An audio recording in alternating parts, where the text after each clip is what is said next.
Emiani Esa Alesiani selaku Kepala Badan Pelaksanaan Penanggulangan Bencana Daerah Kabupaten Inde. Tersangka Dr. Rendes Albertus Emiani. Rendes Albertus Emiani itu dia menandatangani surat nota kesepahaman dan surat pernyataan. Kalau peran dari tersangka kedua itu PPK-nya itu saudara Serebri Ari Temu, dia selaku PPK, dia yang berinisiatif untuk memecah pekerjaan tersebut.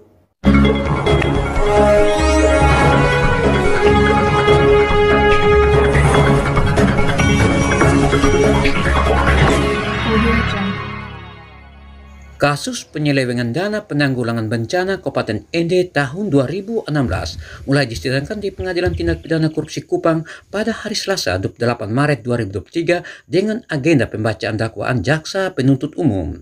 Sedangkan sebagai terdakwa pada kasus tersebut adalah Dr. Rendes Albertus Emiani selaku Kepala Badan Pelaksana Penanggulangan Bencana Daerah Kabupaten Ende bersama Seriatus Temu pejabat pembuat komitmen. Akibat perbuatan para terdakwa, negara mengalami kerugian sebesar 794 juta rupiah. Seperti disaksikan media ini, pada saat itu masing-masing terdakwa didampingi oleh kuasa hukum. Guna mengetahui seperti apa keterlibatan terdakwa dalam kasus tersebut, selengkapnya simak penjelasan Muhammad Taufik, Kepala Subseksi Penyidikan Tindak Pidana Khusus Kejari Ende berikut ini. Bahwa terdakwa Albertus Emiani Esa Alesiani selaku Kepala Badan Pelaksanaan Penanggulangan Bencana Daerah Kabupaten Inde bersama dengan saksi seri B TMSA didakwa dalam dakwaan primer pasal 2 ayat 1 junto pasal 18 Undang-Undang Nomor 31 Tahun 19 junto Undang-Undang Nomor 20 Tahun 2021 tentang perubahan atas Undang-Undang Nomor 31 Tahun 99 tentang pemberantasan tindak pidana korupsi. Selamat siang Bapak Jaksa. Siang. Sangat gembira kami dari Suara Fakta Hukum dapat menemui langsung dengan Bapak yang mana pada siang hari ini di Tipikor Kupang telah melakukan sidang perdana yaitu dengan bacaan dakwaan terkait dengan kedua tersangka. Jadi mungkin Bapak bisa menjelaskan terkait dengan permasalahan yang dihadapi oleh kedua tersangka saat ini, jelas seperti apa? Ya, mungkin saya secara umum, secara garis besar saja Om ya, bahwa perkara ini itu menyangkut dengan dana siap pakai tahun 2016 yang ada di Badan Penanggulangan Bencana Daerah Kabupaten Ende. Itu ada diusulkan oleh pemerintah Ende bahwa terjadi bencana sehingga di SK-kan sama Bupati. Kemudian diusulkan dana sebesar 11 miliar. Dan salah satu anggarannya itu adalah pekerjaan normalisasi kali dan pemasangan bronjong. Namun yang di ACC oleh Badan Nasional Penanggulangan Bencana di pusat itu cuma 3,9 miliar. Kemudian pekerjaan normalisasi kali yang menjadi pokok dari perkara kita pada siang hari ini itu sekitar 1,9 miliar. 1,9 miliar 75 juta rupiah. Kemudian dari 1,975 miliar itu digunakan untuk pekerjaan normalisasi kali dan pemasangan bronjong di Desa Kota Baru, Kecamatan Kota Baru, itu di Lowolande senilai 1,9. Ini harus kita garis bawahi dulu.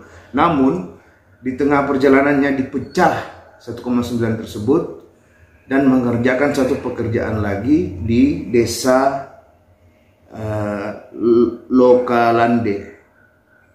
Lowolulu, di Desa Lowolulu.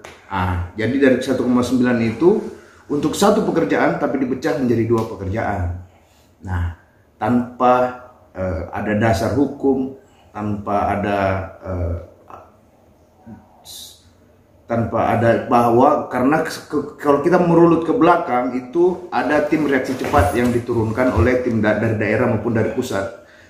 Dan tim daerah maupun pusat itu tidak ada menilai bahwa ada untuk penanggulangan bencana di daerah yang terpecah itu yang senilai 650 juta.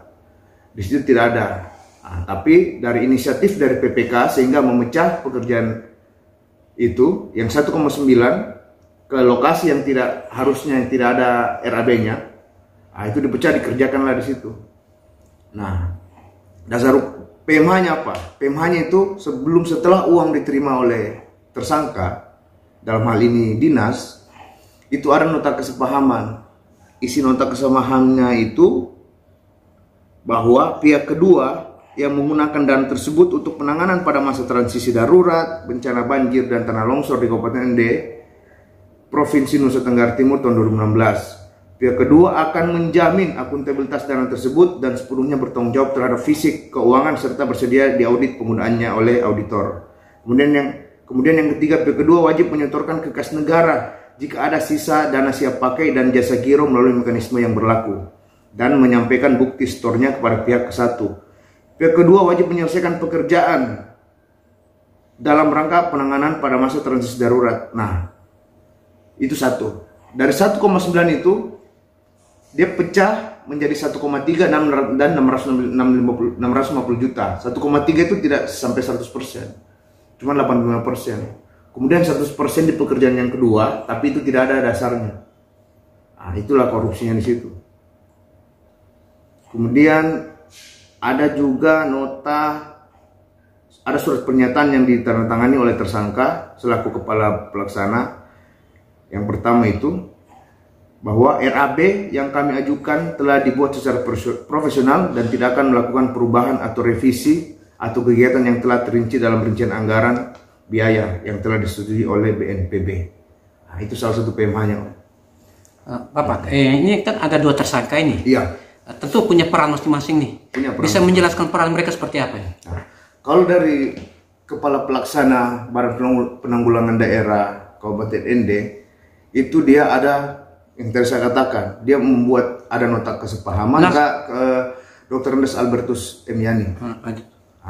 Dr. Albertus M. Yani itu dia menandatangani surat nota kesepahaman dan surat pernyataan yang menyatakan bahwa RAB itu tidak boleh dipecah, dan apabila waktu berakhir juga dana harus dikembalikan. Tapi enggak, waktu berakhir itu dana tetap dibayarkan.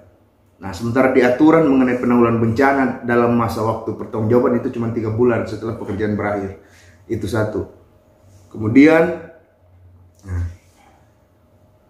kalau peran dari tersangka kedua itu PPK-nya itu saudara Serebri Ari Temu, dia selaku PPK, dia yang berinisiatif untuk memecah pekerjaan tersebut. Dari pemeriksaan berkas perkara, penelitian jaksa peneliti pun juga telah mengetahui bahwa dari inisiatif PPK lah sehingga pekerjaan yang harusnya satu pekerjaan dengan nilai 1,9 miliar itu dipecah menjadi 2 pekerjaan. Yang pertama 1,3 miliar dan 650 juta. Itu kan sudah melanggar nota kesepahaman juga. Memang mereka tetap telah mengajukan revisi ke BNPB sebanyak 2 kali. Mengajukan revisi untuk perubahan RAB. Tapi belum di ACC, pekerjaan sudah dipecah.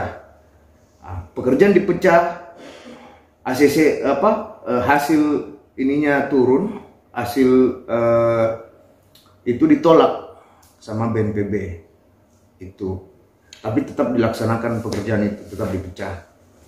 Kerugian yang dialami saat ini berapa? Secara keseluruhan, saya langsung saja Om ya. Secara keseluruhan itu ini hasil hitungan ahli, itu ahli dari akuntan publik, yaitu Dr. M. Ahsin, SE, SH, MM. Kemudian Dr. Richard Isaac Resambesi, MSCPA, CACPI, selaku akuntan publik. Itu akibat terjadinya hal tersebut itu kerugian keuangan negara yang dihasilkan itu sebesar 794.7.351 rupiah. Jadi 794.7.351 rupiah. Dari nilai kerugian itu apakah kedua terdakwa ini ada pengembalian dalam proses untuk ada pengembalian kok tidak? Untuk sampai saat ini belum ada pengembalian dari tahap penyidikan oleh kepolisian juga. Kemudian sampai saat ini belum ada pengembalian. Selain kedua terdakwa ini, apakah berpotensi terhadap terdakwa atau tersangka lain dalam kasus ini? Jelas, iya, tentu. Kita tetap koordinasi dengan teman-teman penyidik bahwa ada, apabila dalam petunjuk-petunjuk kami juga kemarin setelah berkas perkara dikirim, kita telah menyampaikan petunjuk kami apabila memang ada ditemukan dua alat bukti yang sah kepada salah satu orang yang berperan dalam pekerjaan tersebut, dalam hal ini pihak ketiga maupun yang melaksanakan pekerjaan, itu harap diikut sertakan juga, begitu. Selama pemeriksaan dari pihak penuntut umum telah memanggil sebagai saksi siapa saja, dari pihak mana saja?